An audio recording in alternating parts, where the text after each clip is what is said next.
The gods wood of the red keep lay sleeping under a velvet sky, the pool black and untroubled by anything save the faintest breath of the night sea. In that hush Eddard Stark knelt upon damp grass, his sword laid across his knees, and listened for the sound he had always trusted above counsel and clamor, the quiet within. There was no weirwood here, no red leaves whispering, no face carved in pale heartwood to watch him with blind regard. The oaks and elms kept their secrets, and the city beyond the walls gnawed at itself like a starving cur. Somewhere, a bell told the hour. Somewhere, in the tower of the hand, a ring lay cooling upon a table beside the quill with which he had signed his friend's last writ. Robert was dead. The words made no sound in his mind anymore. They only spread, like cold, across a lake. He remembered the weight of the king's hand when they were boys, that rough, easy strength that could lift you laughing from the mud or fell a boar with one crashing blow. He remembered the candlelight upon Robert's face in the dark of a tent as rain crawled across the canvas. How the bright youth had become a heavy man with eyes that only cleared when they turned toward battle or wine, and how Eddard had carried the memory of the bright boy for him when the man forgot. There were other faces too, a younger one on a bed of blood at the Tower of Joy to whom he had sworn one promise, and a brown-eyed woman with river hair who had taken his hand by a god's wood not unlike this and made of him something more than a sword in a lord's hand. Ned drew breath as if surfacing. The quiet did not give him answers. Only his own voice returned, plain, unadorned. He rose, lifting ice. The steel was heavy, familiar, the leather wrapped around a Stark's will. He sheathed the blade and found the path by old habit, past the ghost of a bench where once he had sat with Arya and told her she would learn needlework in her own way, and Sansa had laughed and quoted some courtly verse, and he had thought that in this tender garden the South might yet soften the North's hard angles. Now that same South stank of treachery and wine.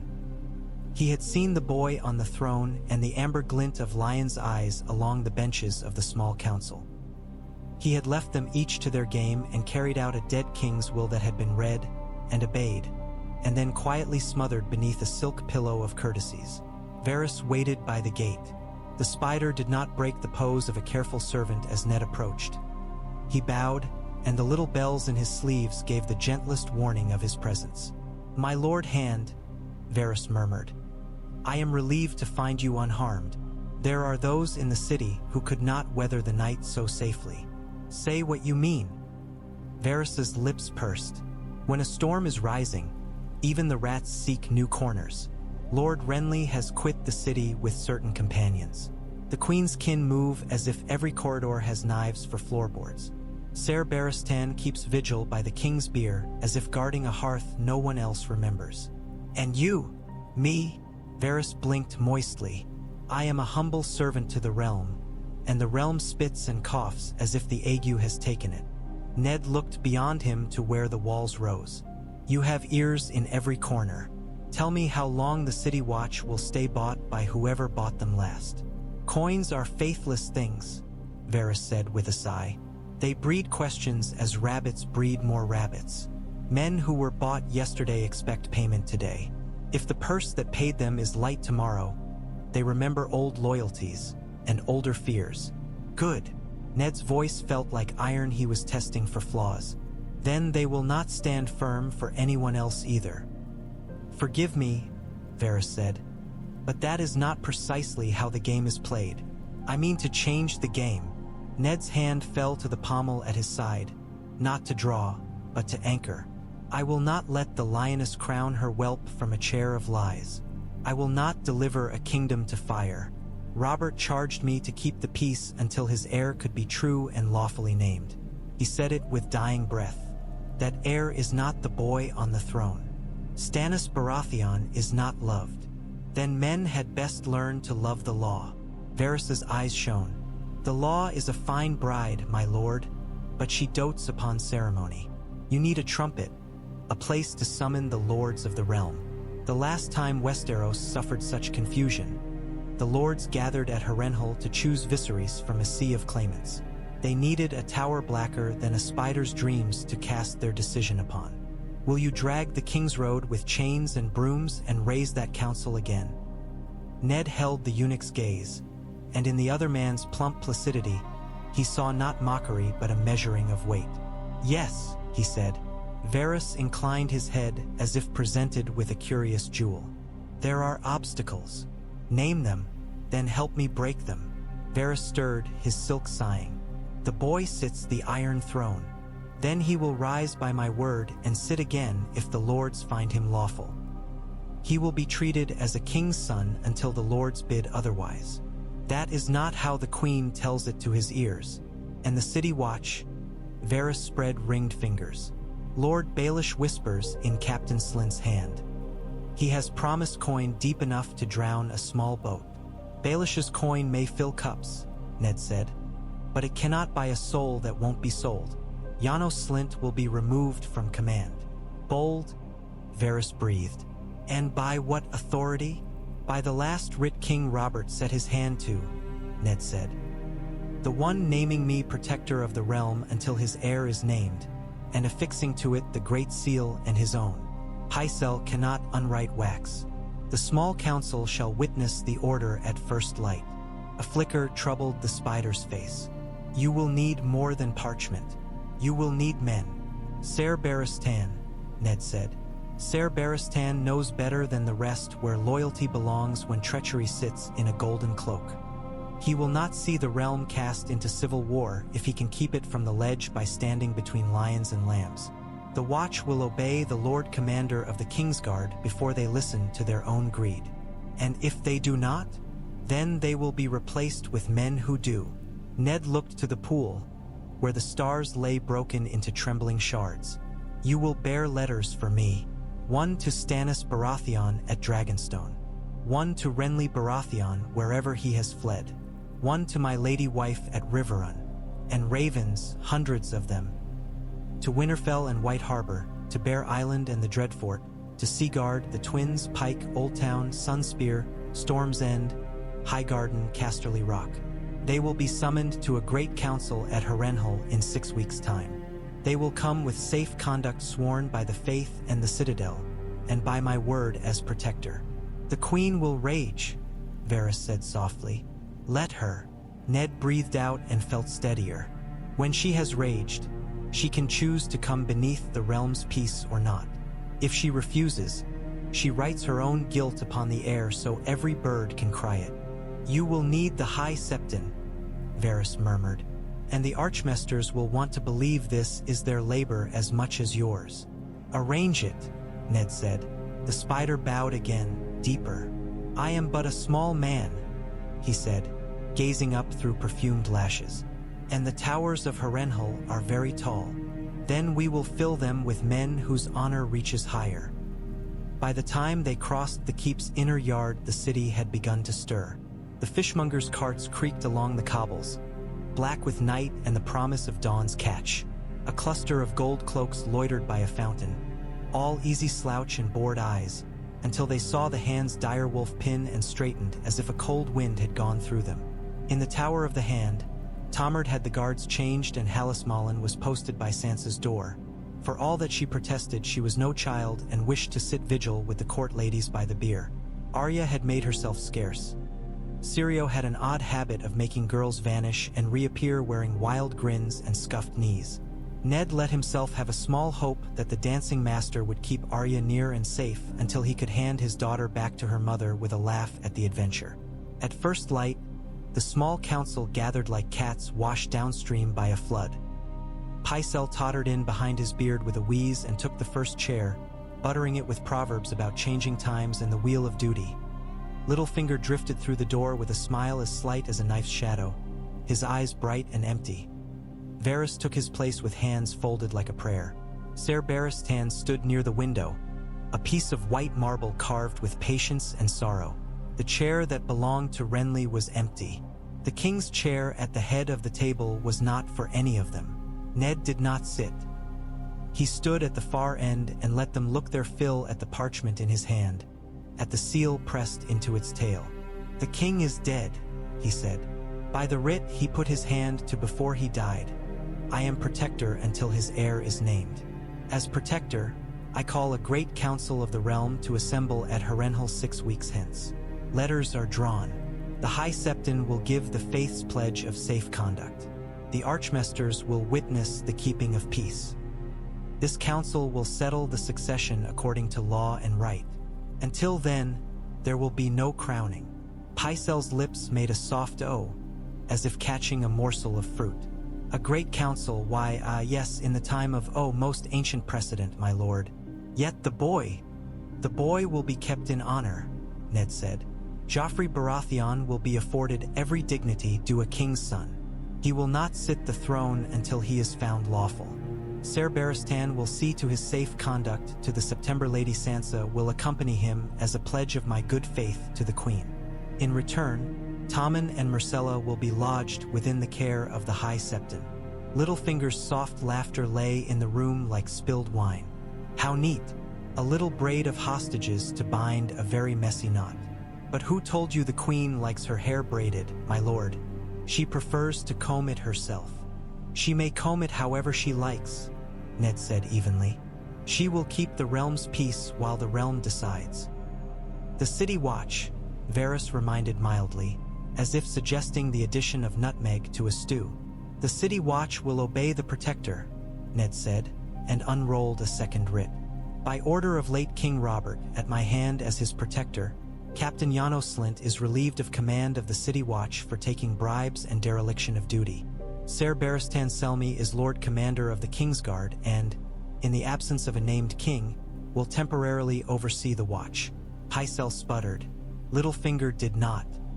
His eyes lingered upon the seal, dipped, and rose again without losing their innocence.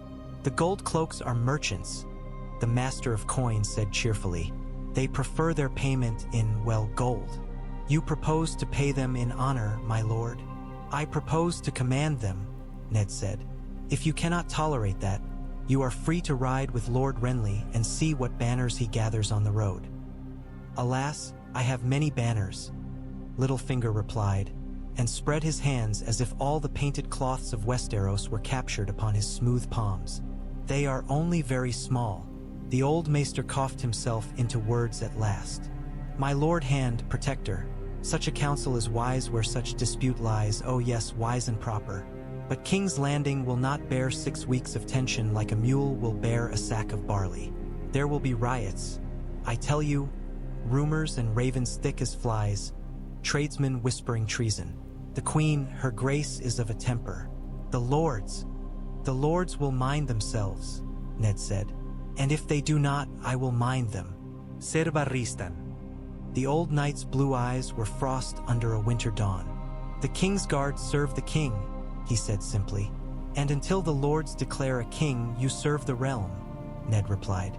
Will you stand in the Isle of the September and keep a boy safe without letting him be crowned while old men argue?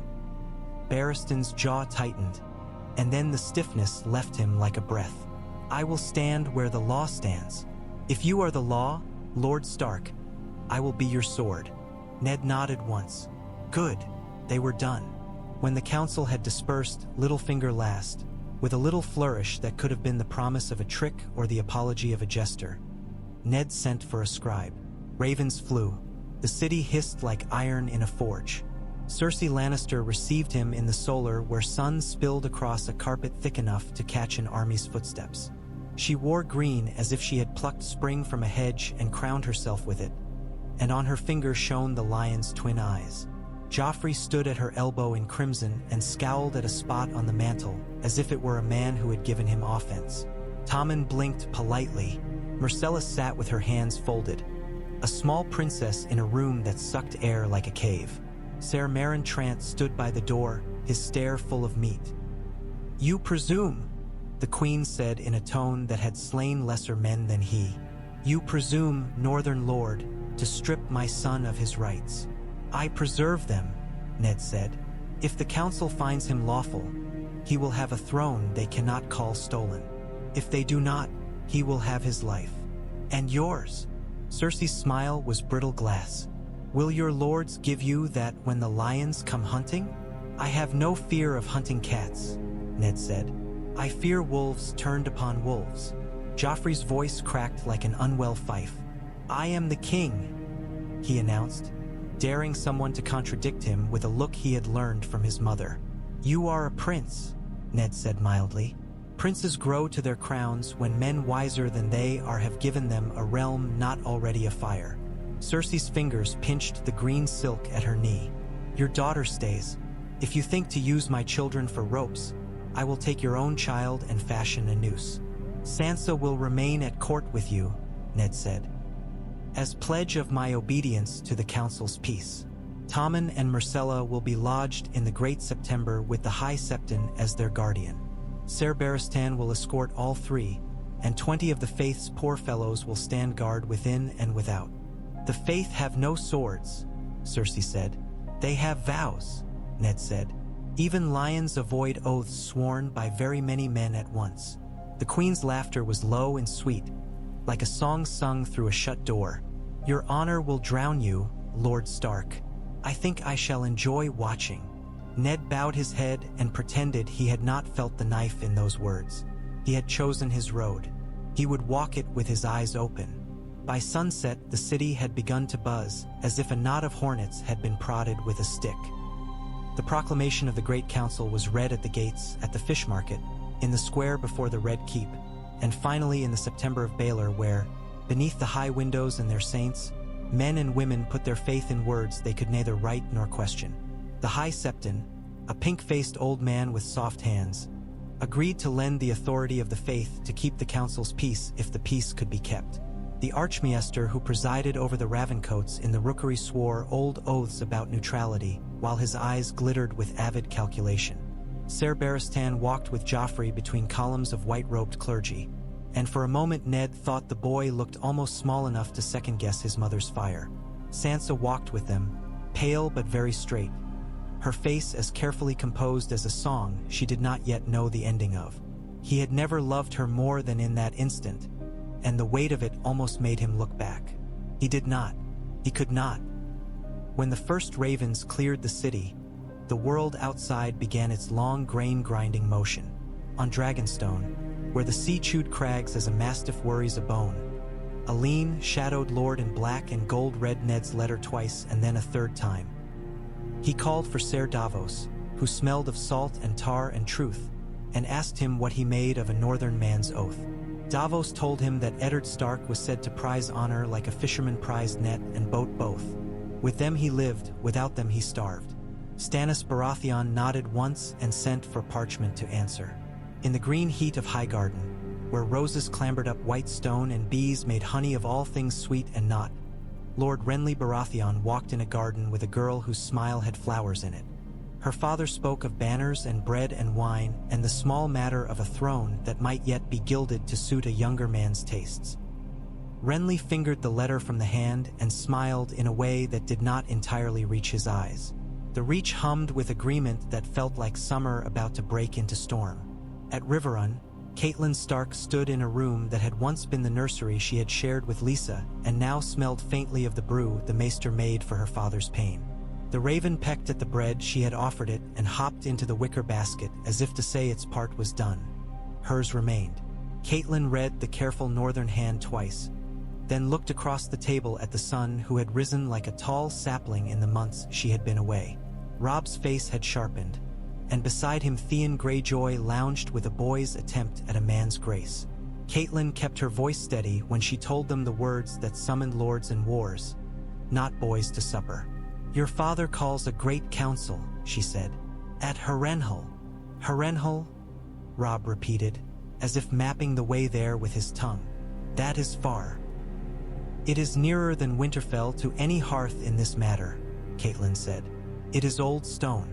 Men have gathered there before to choose a king. Theon whistled.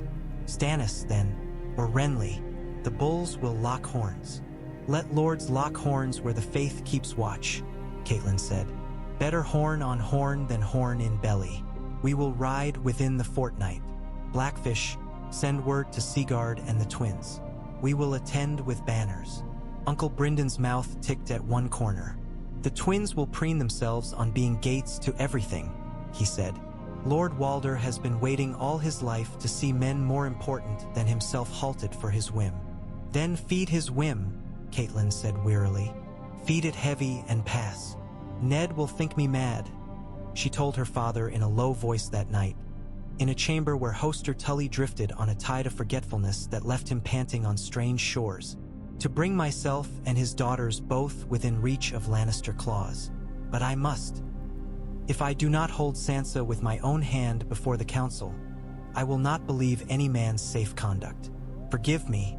Forgive him. Hoster's eyes opened like shutters blown by wind. Tansy, he whispered. Catelyn did not correct him. She took his hand and held it until the tide sank again.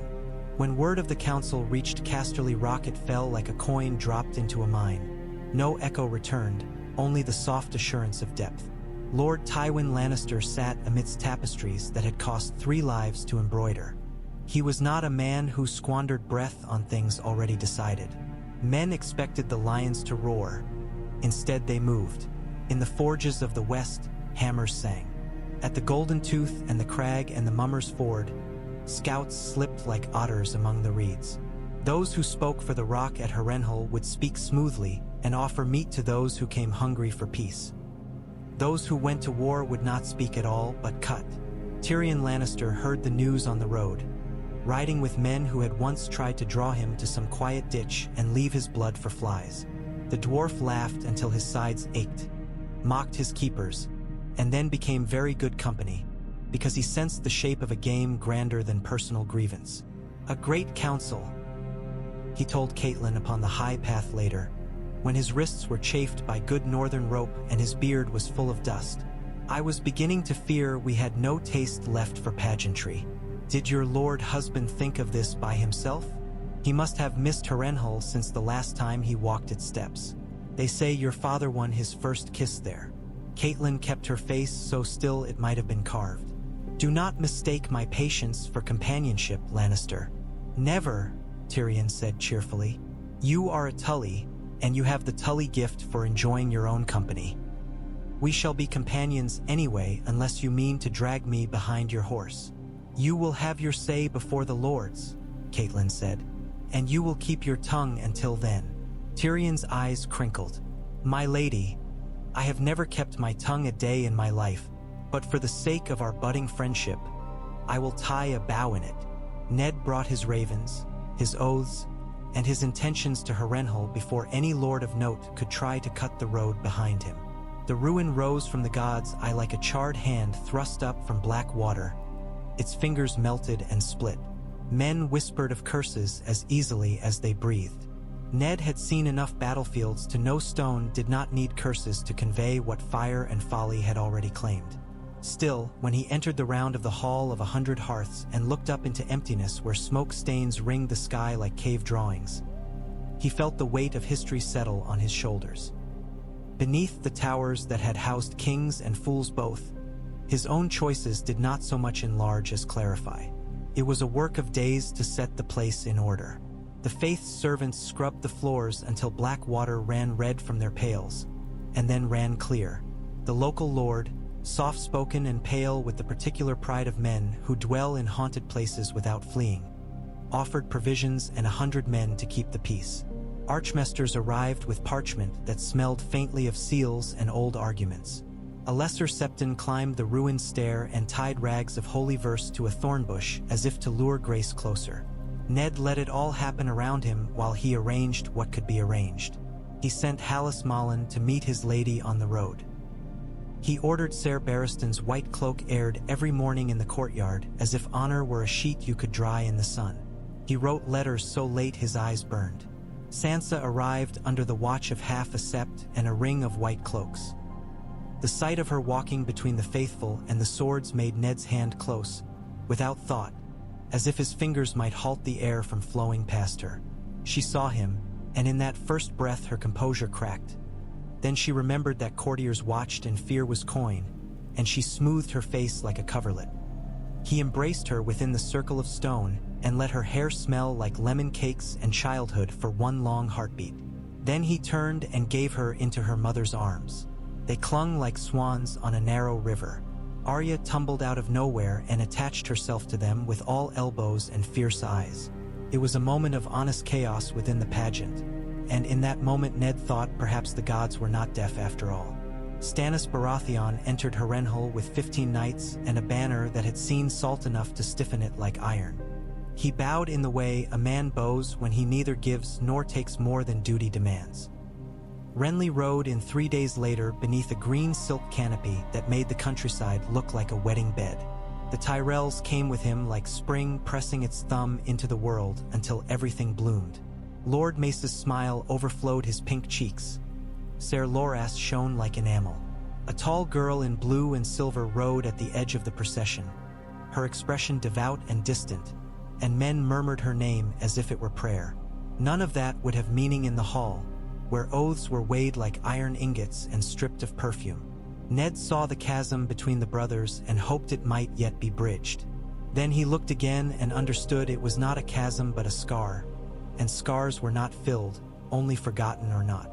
From Dorne came Prince Oberyn Martell with a stride like a song sung in heated air. He removed his gloves like a man unsheathing a knife and smiled as if the world had said something clever. "Lord Stark," he said, bending as if honor were a dance he was not required to learn but had mastered anyway. "I have come to see whether the lions devour each other or invite the snakes to dinner." "The realm sits between them either way," Ned said. "Ah," Oberyn replied. "If the meat is tender, perhaps no one will notice. I would rather not go hungry again." The Riverlands sent Edmure Tully and the Blackfish, and with them men accustomed to being in the path of marching boots. The North sent the Great John and a score of other men as broad and blunt as their axes, and also Roose Bolton, whose quiet looked like a cat's watching a sparrow. From the Vale came no errand lord. Lisa kept her eyrie and sent a parchment with enough legal knots in it to strangle goodwill. From the Iron Islands no lord came either, though a thin, weathered priest with hair like rope walked into the court barefooted and left salt on the stones. "We pay the iron price," he told the doorkeepers and left again with the particular indifference of sea folk. Old Town sent an archmaester with rings that would have bought a small city. The Westerlands sent Ser Kevin Lannister with a careful face and a careful readiness to say nothing that could be thrown back as a spear. With him came a score of gilded knights, and a sack of gold given to the faith for the poor that made more friends than any words spoken in the hall. Tyrion rode among them, in a litter for show and as a prisoner in truth. Catelyn refused to look at him when he stumbled to the bench reserved for those who might be asked questions but not asked to choose. The first day was for oaths. The High Septon lifted hands soft as bread and spoke the words that bound men to keep swords sheathed until the council's end. Ned listened to the old phrases fill the stones and thought of how words could carry weight when men agreed to pick up that weight together. He knew a wall can be made of men's thought as well as of dressed rock. He had seen it in Winterfell's loyalty when winter blew, and he saw the shape of it forming now, precarious but real. The second day opened the hall to petitioners. Some were mere form, Old Town's assurance of neutrality. Dornish courtesy sharpened into a refusal to forgive what remained in the red dust of memory. The Riverlands' plea for peace along the fords where already men in lion badges had been seen. Ned spoke little. He wanted the lords to hear each other without his voice making their decisions for them. He sat like an iron nail hammered into oak and listened as claims and slanders and hopes are stitched. On the third day, Stannis Baratheon stood. He needed no crier to announce him. He made the hall feel smaller by the simple strength of his refusal to perform for it. "I am Stannis of House Baratheon," he said. "You know me. I do not sing and I do not smile. I keep accounts. The account is this. Joffrey Baratheon is not Robert's rightful heir. I have proof in writ and witness and blood. If you choose to gild falsehood and sit it in iron, you cut the law's throat. A realm without law is not a realm but a feast." He set upon the table the book Jon Arryn had died for. He set a black lock of hair in a glass vial. He set letters. Maester Pylus of Dragonstone spoke dryly of seed and lineage and how rooks fall in black lines and lions are always golden. Men shifted, some uncomfortably, some as if a music had been played whose notes they had long known but refused to dance to. Renly Baratheon rose like a man asked to twirl.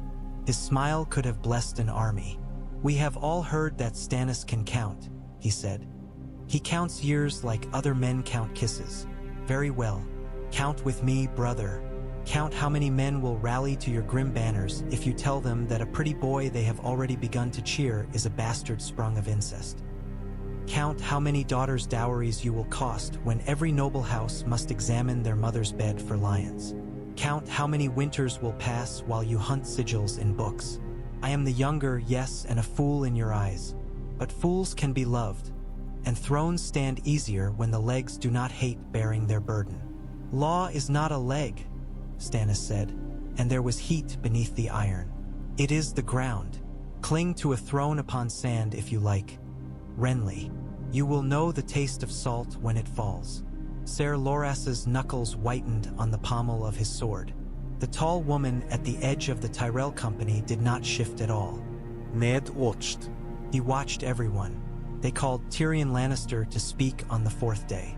The dwarf came forward with chains jangling at his wrists for show and a face that took the chains for a jest. "My lords," he said, stretching his lips in a grimace that was not quite a smile.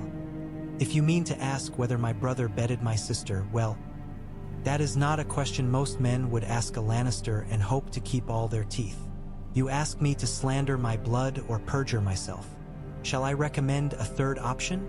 Pour us wine and let us talk instead about roads and grain and things that make a realm prosper regardless of which Dar Baratheon gets to sit upon a chair that was never comfortable. Answer the question," Prince Oberyn purred. Tyrion's eyes glinted. "Give me a truth that will not gut me, and I will give you an answer that pleases." "The truth is this," Ned said.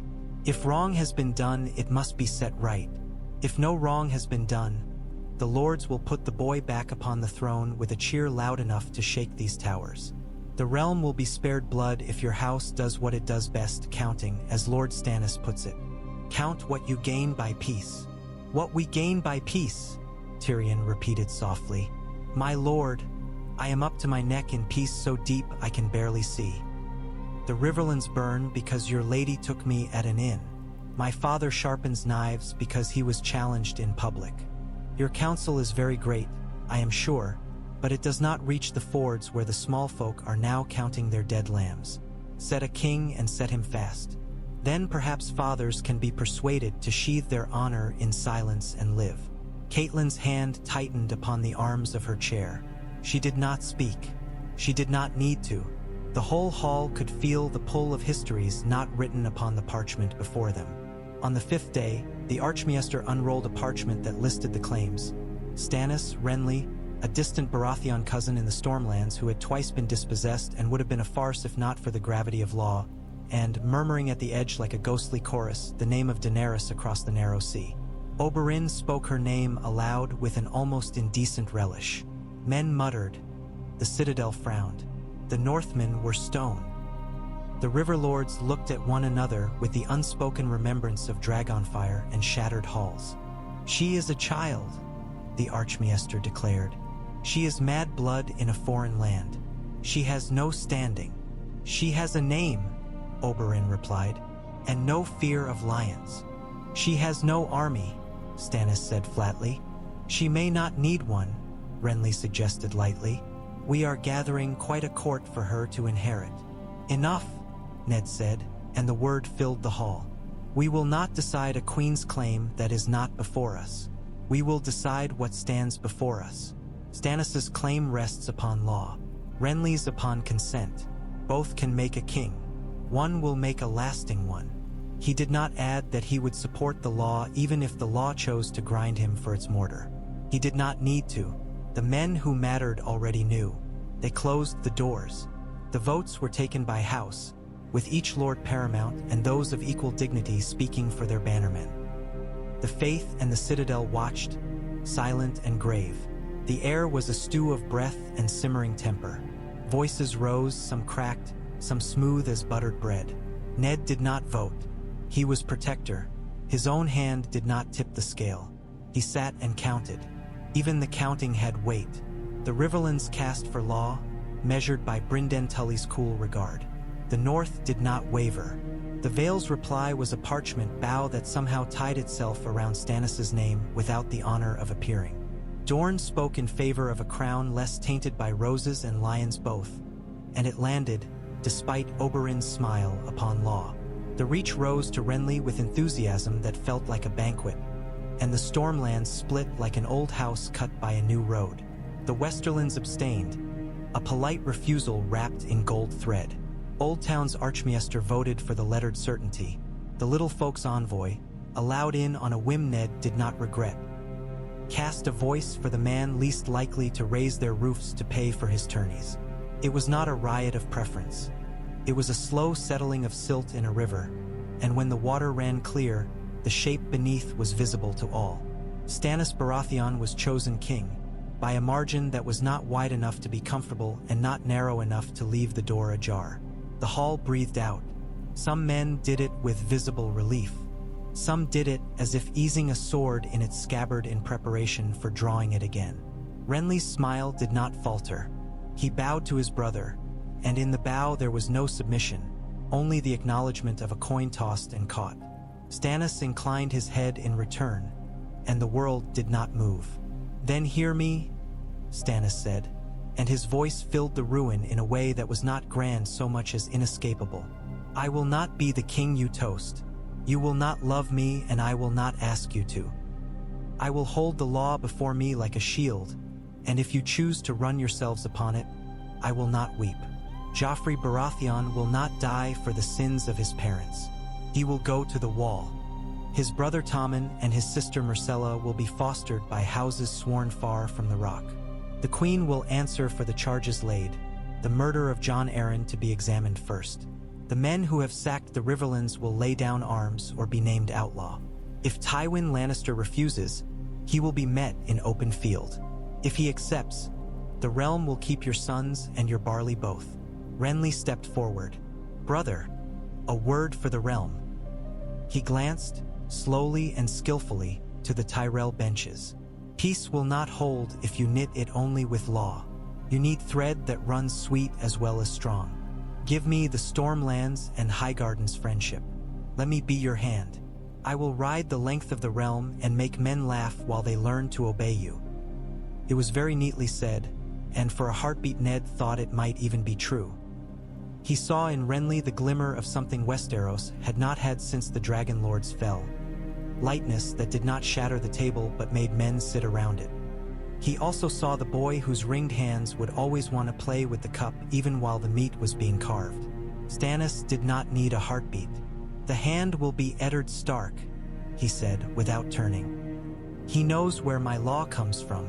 Renly will have Storm's End. He may have the Tyrell's fealty if they wish to give it to my crown through him. He may not have my hand." Silence swam through the hall. Lord Mace flushed pinker and opened his mouth. Ser Loras's beautiful face did a small, hard thing that turned beauty to something less friendly. The tall woman in blue and silver straightened a little, as if hearing an agreement in the air that had not been spoken. Renly only bowed again, and this time the bow had a little show in it.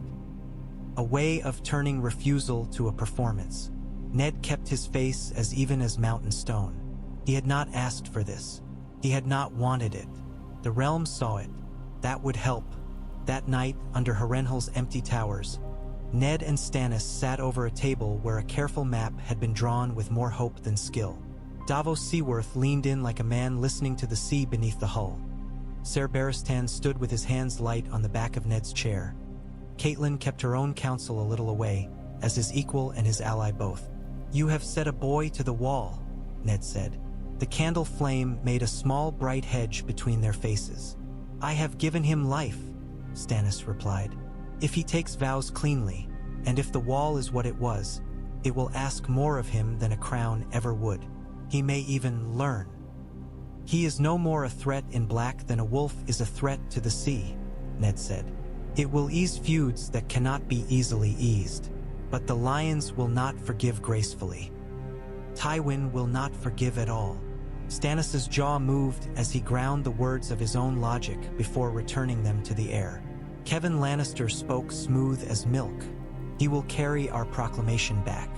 If Tywin is wise, he will sit upon his rock and sharpen his teeth while obeying the law to the letter. If he is not, he will test your river lords upon the fords, and I will meet him. Davos." Davos's hands were scarred white where fingers had gone to a king's justice and been replaced by a lord's favor. My lord, if we can get grain where it needs to go, and keep the mummers from becoming soldiers before the first harvest, we can hold a line from the Trident to the Blackwater. If the Golden Company puts a toe on our shores, all of this turns to soup.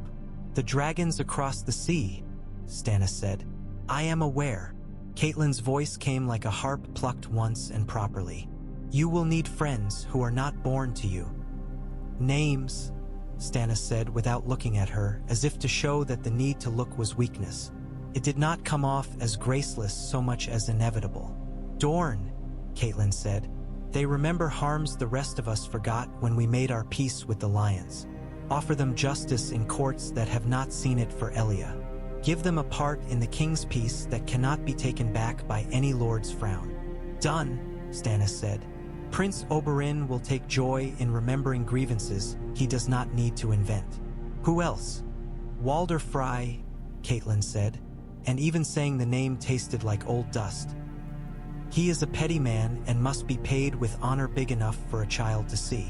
Give a Frey some courtesy printed upon parchment, and it will sit on his mantelpiece and keep his hands from mischief. Stannis grimaced as if chewing gristle. I do not pay petty men to stop mischief.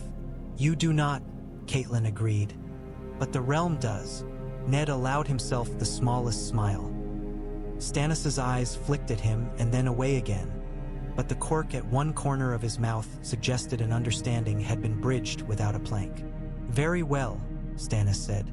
Find me the parchment. Davos, you will draft it, as a man who knows what words look like to those who do not often see them. Selmy, you will take the boy to the wall at first light. Stark, hand. The words sat in his mouth like iron heated and hammered and still not entirely cooled. We will send the warrants for Cersei's trial when we have the city in hand. The city, Ned said. Littlefinger will have wriggled through every crack of it while we were here. Varys will put webs in corners. Janos Slynt will have pouted himself into a new master. The Watch will obey the crown. They will not like it. Then teach them to, Stannis said. In the days that followed, the fragile peace the council had shaped was tested as a sailor tests a new rope with his weight and that of the sea both. Lord Kevin returned west with a message that spoke of law like a politely drawn dagger. Tywin's reply was silence and movement. Small bands of men melted away from torching villages along the Red Fork as if they had never been there, and then a larger band in lion red torched one bigger village and left behind a strip of blue cloth nailed to a beam bearing a golden rose drawn in a child's eager hand. The river lords did not believe it, and the Reach swore and threw back the slander with more honey than wine. Oberyn sent a polite note to Casterly Rock promising to come for wine someday. He scrawled on the back of it a different note in sand-scored letters, to be read only by those in Harrenhal, calculating how many steps could be counted between the Queen's palace and a gallows. Renly left Harrenhal with a wind at his back and banners that drank up road dust. The Reach bloomed in his shadow, and it was not so much that he made men love him as that men loved what he loved. The idea that a king might walk among them and take their compliments like shared sweetmeats. He did not bury grudges. He planted them in boxes at windowsills and made their flowers look decorative. Ned watched the reports come in of the small miracles that companionship could buy at a tavern and the long spear's shadow that always followed. He did not like the shadow. He trusted it more than the miracles. In King's Landing, which was never comfortable unless it could scratch itself upon a grievance, the proclamation of Stannis's crown was received with silence, then with shouting, then with bargains. The small folk had opinions, and they were not shy. Men in the Street of Flower shouted of olives and lamp oil and which Baratheon would make candles cheaper. The gold cloaks, smelling a new coin, sniffed the air and turned their cloaks to that smell. Littlefinger smiled at everyone and told 3 different men in 3 different hours that their counsel had been the reason law had prevailed. Varys instructed his little birds to sing only the songs of peace and made certain that anyone who preferred war found his wine watered. Cersei did not flee. She did not rage, at least not where anyone who mattered could hear it. She did what lions do when a wall is raised in front of them. They walk along it until they find a way around. She kept Sansa near and taught the girl. Not with whips and honey alone, but with the careful instruction of a woman who knew how to grow a weapon in another woman's shadow. Sansa learned how to sit with her hands quiet and her eyes lower than they needed to be. She learned to rise in the night sometimes and stand by the window looking out at the city where girls disappeared like coins down drains, and she would press her fingers to the stone as if it could catch her. Arya learned other things. She learned the smell of Harrenhal's breath and the way shadows pooled where stones curved, and how a man who had an errand to the kitchens could step from one arch to the next as if moving through a line of trees. She learned to listen at doors like a cat listening to walls. Sometimes she crouched with a boy in black with uneven ears who smiled like a knife pretending to be a spoon, and he would tell her how he knew which men were likely to boast and which to sleep with their eyes open. She teased his name out of him like a fish from a pool. "Gendry," he muttered finally, and she rolled it in her mouth and stored it away like a nut. The day Ser Barristan took Joffrey north under a cold dawn. The boy's face was pale with rage, and the maester's cart creaked like an old throat clearing itself to speak the night's watch's vows. Joffrey did not speak. Tommen cried out that he would go too until his mother put her hand on his hair, and he stilled like a bird feeling a hawk's shadow pass. Myrcella held herself very straight and looked only at Sansa, and Sansa's lips trembled once and then were firm. Barristan's white cloak caught the morning's light, and 100 eyes followed the tiny boat that took them to the other side of the God's Eye, as if a small vessel could carry so much anger gently. The trial of the Queen was never going to be a thing that sat singly upon the table. It was a feast day that stretched into fasting, full of silences with meanings and words with none. Cersei came attended by Tyrell ladies who had decided nothing was sweeter than watching a lioness stalk through a room and not be allowed to hunt. She wore white and gold and no crown. The charges were laid: the death of Jon Arryn by poison, the substitution of heirs, treason against a writ. Pycelle protested on her behalf 100 learned things about the proper place of wives and the certainty of sons in their mother's eyes. The Archmaester reminded them all that poison is the weapon of women, and Cersei smiled without joy and asked if that meant men were innocent of it by nature. Ned did not look at Littlefinger when the air rippled with laughter that was not laughter. It was Varys who produced the boy who had scrubbed the poison cups in the Tower of the Hand, and the girl who had heard a whisper in a corridor that did not sound like prayer. It was not clean. It was a mosaic made of broken bits that formed a picture only when you stood back and let your mind do what it always did: invent lines where there were none, enforce order upon chaos. Ned did not entirely like that. He did not entirely dislike it either. He had learned that men could be true to a picture they had made, and that truth could still be held within it. Cersei did not plead, and mercy was not asked for her. She did not confess, and prodigies did not appear to force confession from her lips. She looked at Stannis and saw something she could not move, and then looked beyond him, to a place no one else could see. "Do what you do," she said. "It changes nothing." It was not true. It was not entirely false. The sentence was not death. Ned had argued for that, and Renly had argued against, and Catelyn had said little and nothing until Stannis' mouth took a line that would not bend, and then she told a story about a fish that ruined a net by thrashing only harder when the knot tightened. "She will be more dangerous new dead than living under guard," Catelyn said. "Fathers will teach sons that a lioness was wronged. They will wear it in their throats like meat. Break her fangs. Send her to the rock where she can stalk her own halls and nothing else." "Dorne will not love it," Oberyn observed. "They wanted blood to weigh against blood. Let them love that a woman did not die for things men did not die for," Catelyn replied. The compromise, like most that hold, pleased no one, and therefore was safe enough. Cersei returned to Casterly Rock under guard, with 2 septas who held piety like a hard pillow and a jailer with ears as sharp as a fox. She passed Sansa in a corridor without turning her head, and Sansa felt that absence like cold water up to her hips. Then she breathed out and went to her mother, who put a hand on her hair as if she had always been there and always would be. Tywin Lannister's banners came down from a hill once at sunset that year and did not rise again in that place. Instead, they were seen 30 leagues away the next morning, because the man who commanded them understood roads better than faces. He did not challenge the king openly. He did not swear fealty with grace either. He tested. He found Lena's ford guarded by men with trout on their breasts and their spears straight, and he turned aside, and the small folk told each other that the lions had learned to walk in grass. The riverlands began to breathe as if someone had cut the rope that had been taut around their chests.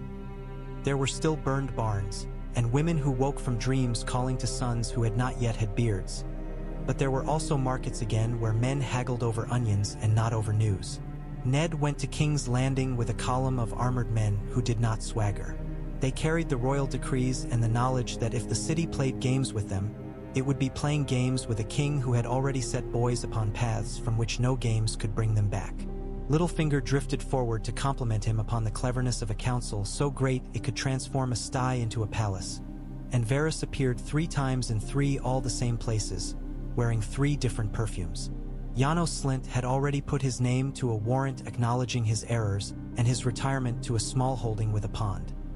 He had done so with the face of a man who did not yet know how ponds could drown the unwatchful. The Iron Throne felt as uncomfortable under Stannis as under every other man who had tried to rest his weight upon it. He held sessions where petitions were heard and answered with as little variance as a builder uses in measuring stone. When a man came to complain that his neighbor had cut 2 trees beyond the line they had agreed before witnesses, Stannis sent for the witnesses. When the witnesses turned out to have been drunk at the time, he sent for the man who had sold them their beer. When the brewer was dead, he asked whether the trees had been oaks or pines. When he found one to be young oak and the other storm pine, he sold the pine as royal wood for a mast and paid the neighbor the worth of the oak and put the rest into the harbor fund. The small folk shook their heads and told each other that a king who knew the price of a mast might yet know the price of bread. It was not love. It was something else which lasted longer. Renly sat the council chamber thrice weekly with a grace that turned stubbornness into a joke men could swallow. He made it his business to remember names and boot leathers, and whose wife had just given birth. He brought the Tyrells properly and thoroughly into the architecture of peace. Ser Loras was given command of the city's outer gates, not because he was a great commander, but because men with flowers in their helmets did not look as if they were there to arrest you so much as to direct you to a feast. The tall woman became a sworn sword to Renly, and he gave her a cloak that seemed more dear to her than food. Mace Tyrell boomed and fussed, and in the fussing accepted 20 little favors that made his pride puff and his obligations multiply.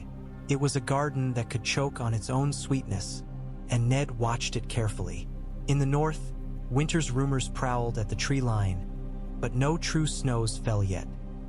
Catelyn wrote to Robb, who governed Winterfell with Maester Luwin's council and called himself not lord but son when he spoke of his lands.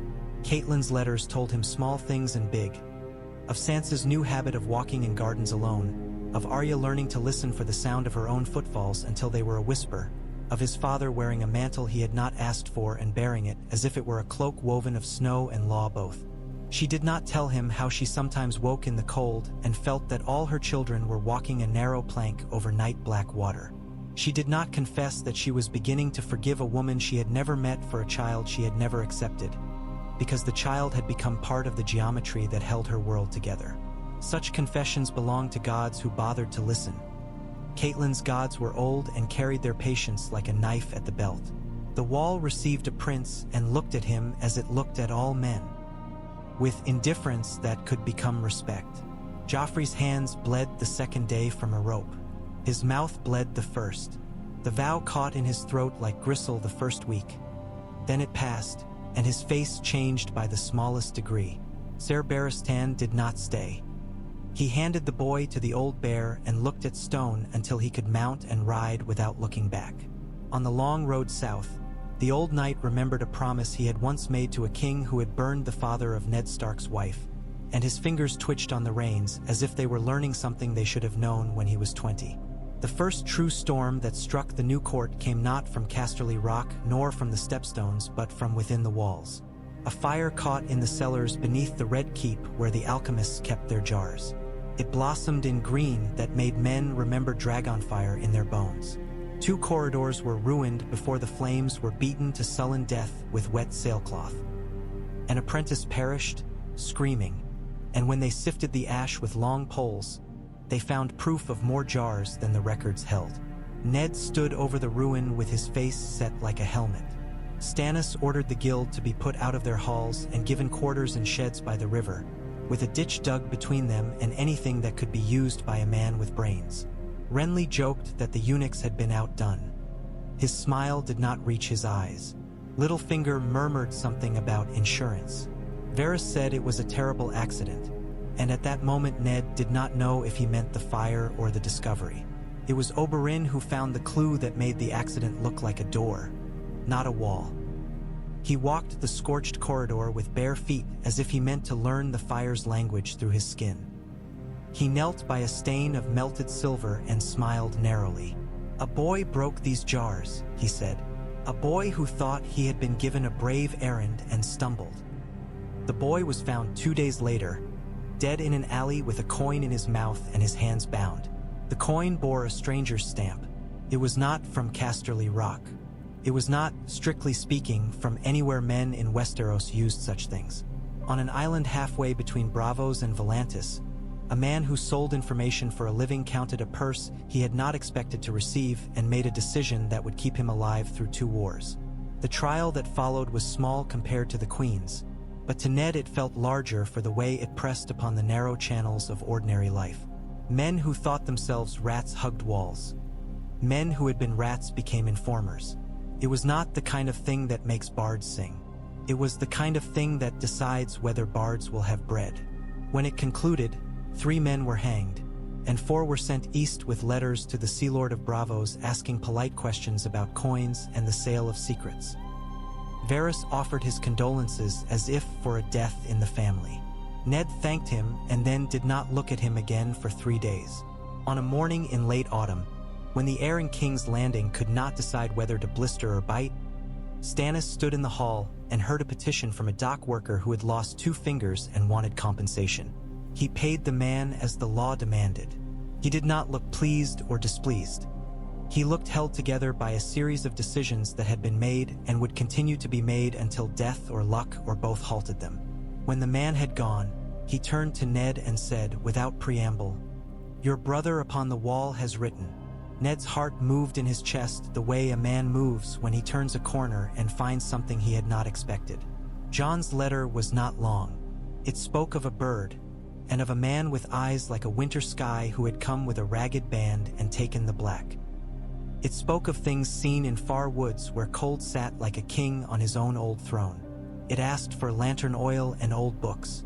It did not ask for men. It should have. Ned closed his eyes for a heartbeat, and when he opened them, the hall was still the hall and Stannis was still a king who did not love him and needed him anyway. "Send them what they need," Ned said. "Send them more than they ask for. Take it from my household budget if the treasuries complain. My lady will scold me and I will accept it. We will pay for books and oil now, or we will pay for sons later." Stannis's mouth made a small, surprised line. "Done," he said. Then he added, in a tone that could not quite decide if it was jest, "I will permit you one extravagance, hand, to appease the lady. Choose something gaudy for your daughter from the royal jewel box." Ned almost smiled. In the end, he chose not jewels but a lemon tree for a courtyard Sansa loved that had no business growing in that climate. The gardeners muttered and told him it would die. Half a year later, under a winter sun that pretended faintly to be spring, Sansa stood under it and breathed in the faint, clean scent of home she had never known and yet recognized at once. The realm held. It did not become a song. It became something stranger. Men argued in inns without drawing knives because the king's riders had come by last week and asked too many questions to make murder easy. Ladies wrote letters across a continent and sent them by raven instead of by rumor. The faith learned to chide lords again, gently, and the citadel learned to correct the faith, less gently. Tywin Lannister nursed his hate and bided his time and made 3 moves that did not go as he envisioned because the board had been changed. He adjusted and waited for winter to give him treacheries he could call necessity. The Ironborn raided a coast too carelessly and were slapped. They raided a little more cleverly and were slapped again. Then they began to plan in silence and watch the northern horizon, where dark clouds gathered that had no sigil. One night in Harrenhal, where Ned returned yearly to walk the hall and remember what had been done under the eyes of burned towers, Arya ran a hand along a stone so smooth it felt like old bone and said, without looking at him, "A girl with a coin can buy a name." Ned's blood moved as if a raven's wing had brushed it. He set his hand upon her head. "You are not a coin." She wriggled out from under his palm like a trout. "No," she said, grin sharp. "I am a knife." "Knives can be lost," Ned said. Arya turned her face up to his and made a solemn vow that was only half temper and half something he could not name. "Not by me." He believed her. He also kept her close when he could, and when he could not, he watched the doors and the shadows and the courtyards she loved. Years are made of days that feel like pebbles, and men notice only the stones they stub their toes upon. In those years, Jon Snow learned to love a wall as a man loves a companion, with irritation at its habits and gratitude for its endurance. Joffrey learned to be silent the first time a winter wind walked through him and found all his old words too thin to warm him. Sansa learned how to sing without moving her lips and how to tell when a woman who hated her was offering peace or poison. And Arya's fingers learned the language of steel. Robb grew straight as a spear and perhaps too fond of the feeling of that straightness. Catelyn learned to count joys carefully, as a prudent woman counts eggs under chickens. Renly learned to carry disappointment like a cloak lined with fox fur. Soft, insincere, warmer than nothing.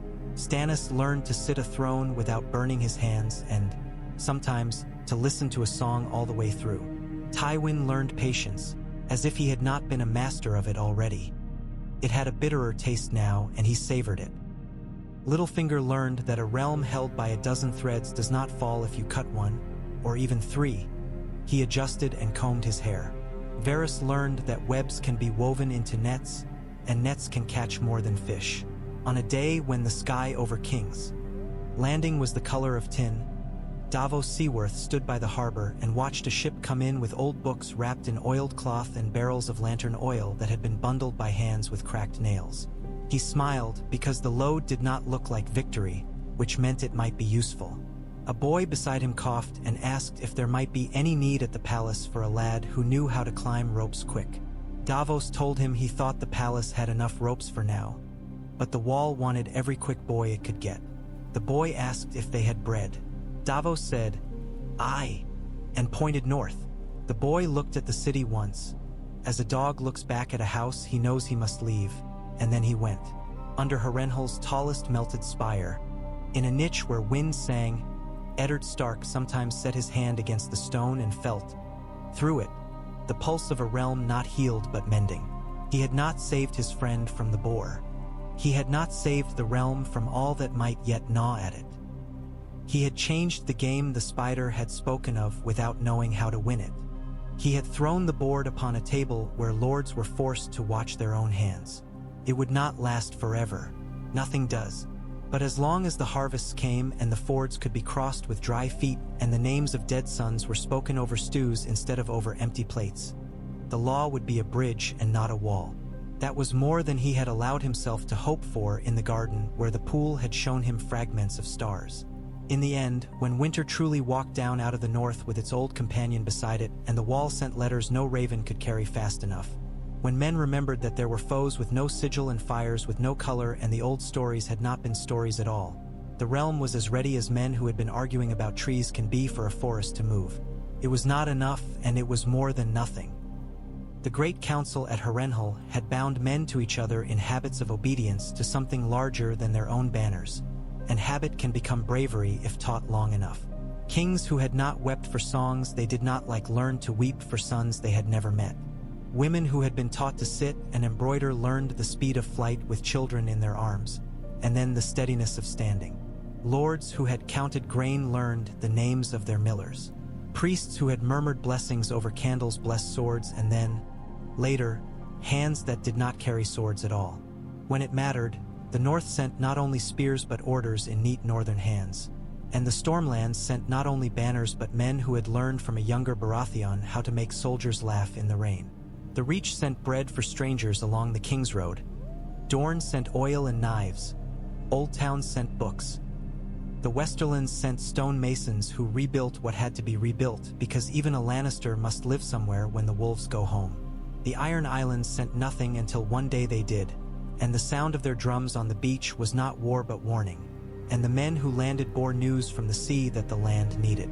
Even the small folk in King's Landing, who had once thought kings were games that lords played while the gutters closed, looked up when ravens crossed the sky in black lines and said to one another, "The king will say what to do, the hand will know how to do it." And then they did what had to be done without waiting for the palace to breathe. Years later, when Sansa walked beneath a lemon tree that somehow kept giving fruit in a city that resented all grace, she would put her palm against the trunk and feel the roughness bite. She would think of a garden in King's Landing where there had been no weirwood, and of a God's Wood in Winterfell where there had been no crown, and of a hall in Harrenhal where there had been too much of both. She would not be a girl who made lists of names, nor a woman who forgot any name she ever heard. She would be something that does not have a good word in the songs and so does not get sung about. She would be herself, and the realm would be better for it without knowing why. As for Ned, sometimes at dusk he would sit with Catelyn in a room high above the courts where petitioners had been heard all day and stare at a city he had not chosen and had chosen anyway. "Do you remember?" she would ask, when they were very tired and only honesty remained. "The sound of the water in the God's Wood at Winterfell when it freezes the first time?" "I do," he would say. "It makes a sound like men learning to hold their tongues." "Then listen," she would reply, and they would, and the sound the city made would sometimes, if he was not too proud, seem almost the same. Honor had not drowned him. It had taught him to swim in a deeper river. The great council he had called had not ended war. It had taught men to delay it in favor of another thing, which was life. It is no small victory to buy a year for a child's growth or a season for a field's rest. Once, he had thought kingship was a cloak you wore until it grew heavy and then you threw it aside. Now he knew it was a path you walked until you could not walk at all. Along the way, if you were lucky and stubborn enough, the path became a bridge for others. He did not know if songs would say so. He suspected they would not. He did not much care. He had never minded walking unheard, with only the quiet at his back to tell him the way was true.